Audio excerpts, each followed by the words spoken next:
Hello, everyone. Welcome to my channel. Today, I will read a gentle and emotional story for you. Please relax and listen quietly. The words are simple and clear. This story will help you improve your English listening. It will also touch your heart. Let us begin the story. He had never seen the world, not the sky, not the ocean, not even his own reflection. But somehow, he understood life better than those who could see everything. His name was Adam. He was born blind, not partially, not temporarily, completely. From the moment he entered the world, it was darkness. For Adam, the world was not made of colors, it was made of sounds. Footsteps echoing in hallways, voices changing with emotion, the rhythm of rain on the window, the silence of empty rooms. He didn't see people, he felt them. As a child, Adam would ask questions. What does blue look like? His mother would smile sadly. It feels like peace, she said. And red? It feels like warmth. Adam didn't understand colors, but he understood feelings, and slowly he started building his own version of the world. Not everyone was kind. Some people pitied him. Oh, poor boy. Some ignored him completely, as if he didn't exist. And some thought he was less than them, just because he couldn't see. Adam noticed things others didn't. He could hear hesitation and voices, feel tension and silence, understand emotions without seeing faces. He once said, "People think I'm blind, but they're the ones who don't see." As he grew older, the world became louder, busier, more chaotic. People rushing, arguing, complaining, chasing things they didn't even need. Adam listened and wondered, why is everyone so unhappy when they have everything? Every evening, Adam sat on the same bench in a small park, listening. Children laughing, couples arguing, phones ringing, cars passing. That bench became his window to the world. One day, a young boy sat next to him. "Why do you always sit here?" the boy asked. Adam smiled. "I'm watching the world." The boy laughed. "But you can't see." Adam turned his head slightly. "And you can, but do you really watch?" That night, Adam thought deeply, not about what he couldn't see, but about what people couldn't feel. He realized something powerful. The world didn't need more sight, it needed more understanding. Adam started imagining a different world, a world where people listened more than they spoke, where kindness was normal, not rare, where success wasn't measured by money, but how you treated others. In Adam's world, no one felt invisible. No one felt alone in a crowd. No one judged others by appearance, because in his world, no one could see. They could only feel. But reality was different. People judged quickly, ignored deeply, loved conditionally. Adam knew he couldn't change the whole world, but maybe he could change a few people. One day, he did something unexpected. He stood up in the park and spoke. Not loudly, but clearly. "Can I say something?" he asked. People turned, curious. "I was born blind," he said, "so I never saw your faces, but I hear your voices and I feel your emotions." He paused. "And most of you are not okay." The park became quiet. People stopped, listening, for once, not to respond, but to understand. "You have eyes," Adam said, "but you don't see each other." That moment changed everything, because for the first time, people didn't look at him as a blind man. They listened to him as someone who could truly see. After Adam spoke in the park, something unusual happened. People didn't leave. Normally, everyone was in a hurry, always moving, always distracted. But that day, they stayed. A middle-aged man stepped forward. His voice was heavy. "How did you know I'm not okay?" Adam smiled gently. "I didn't see it," he said. "I felt it in your silence." The man hesitated, then spoke. "I have everything," he said. "Money, a house, a family." He paused. "But I don't feel anything anymore." The crowd went quiet, because many felt the same. Adam said softly, "Maybe you're not living your life. Maybe you're just managing it." That one conversation turned into many. People gathered around him, not because he was blind, but because he understood them. A young woman spoke next. "I feel invisible," she said. Adam replied, "Have you ever tried seeing yourself without judging?" A teenager said, "No one listens to me." Adam said, "Then start by listening to yourself." An old man said, "I regret my life." Adam replied, "Then change the part that's still left."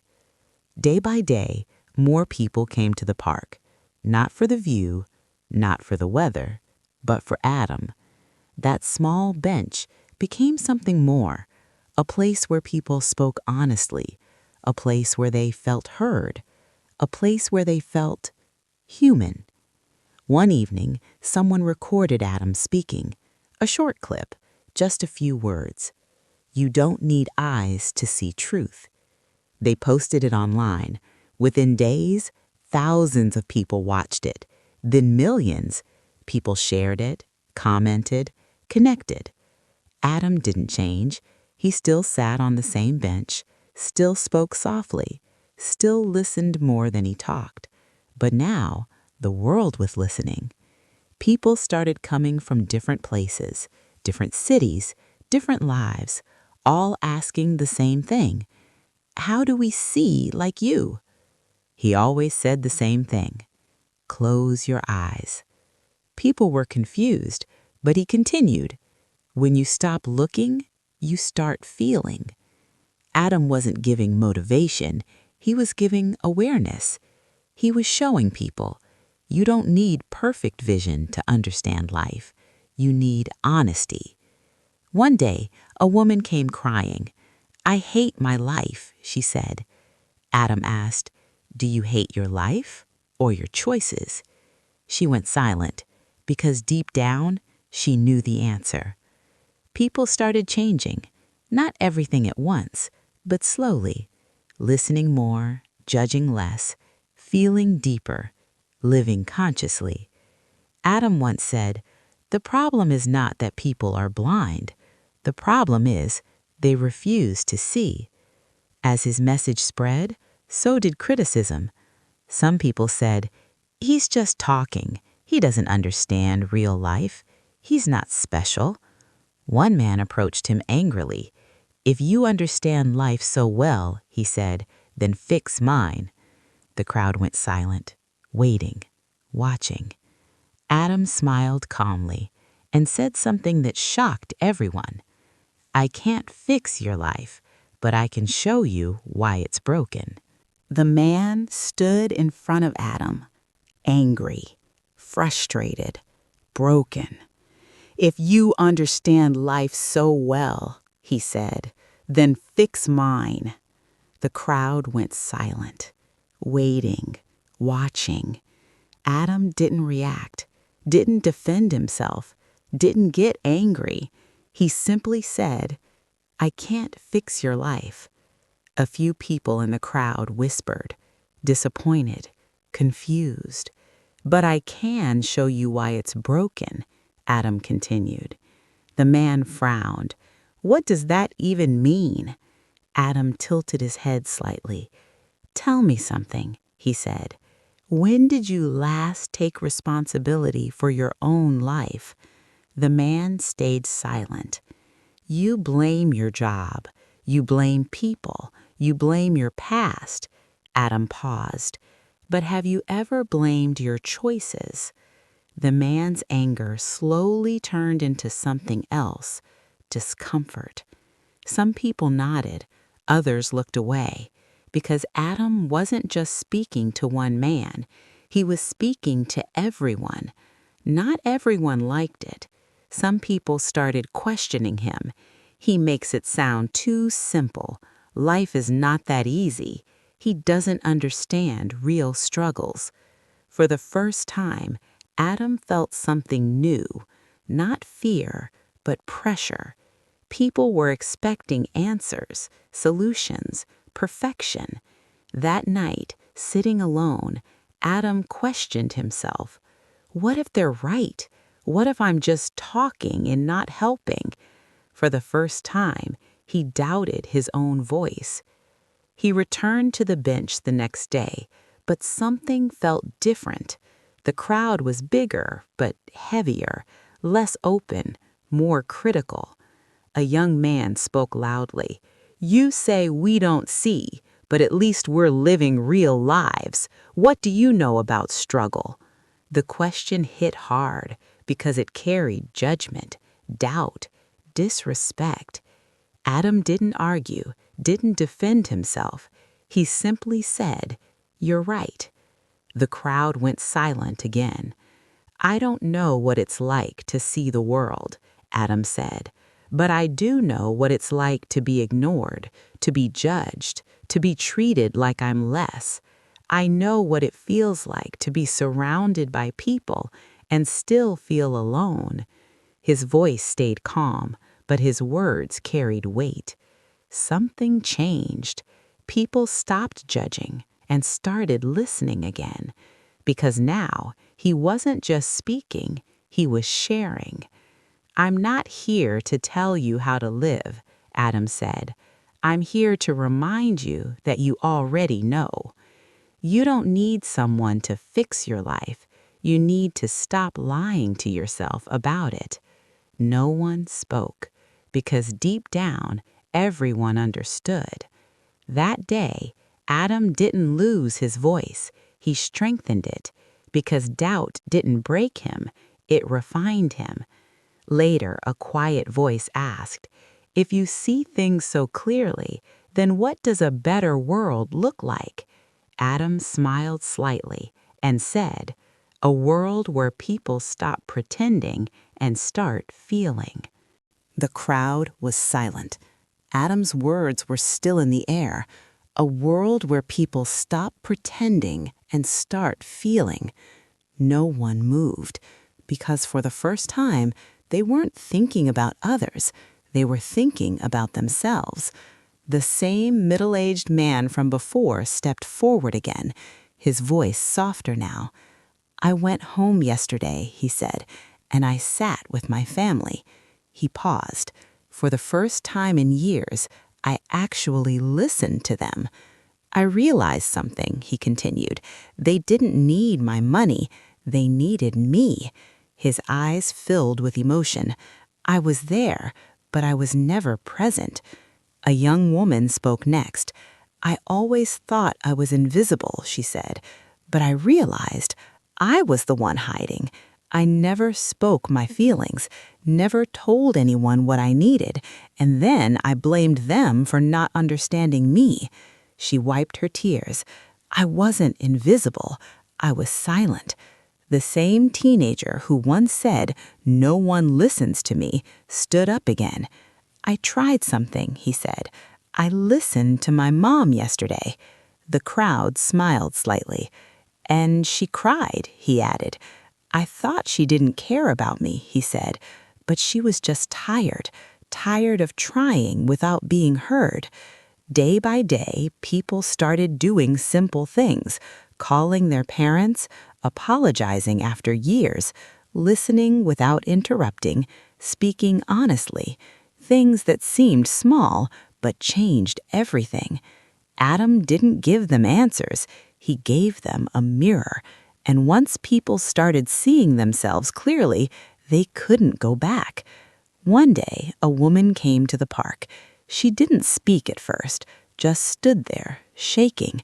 Then finally, "I haven't spoken to my father in 10 years," she said. "We had a fight," she continued, "and I decided I didn't need him." Her voice broke. "But the truth is, I needed him every day." That same evening, she made the call. After 10 years, her hands trembling, her heart racing, the phone rang once, twice, 3 times. Then a voice. "Hello?" She couldn't speak at first, tears falling silently. Then she whispered, "Dad, it's me." There was silence. Then a soft voice. "I've been waiting for this call." She returned to the park the next day, crying but smiling. "He didn't hang up," she said. "He didn't get angry. He just waited." In that moment, everyone understood something. The world doesn't need big changes. It needs honest ones. Adam didn't celebrate, didn't act like a leader. He just listened because he knew this wasn't about him. It was about them.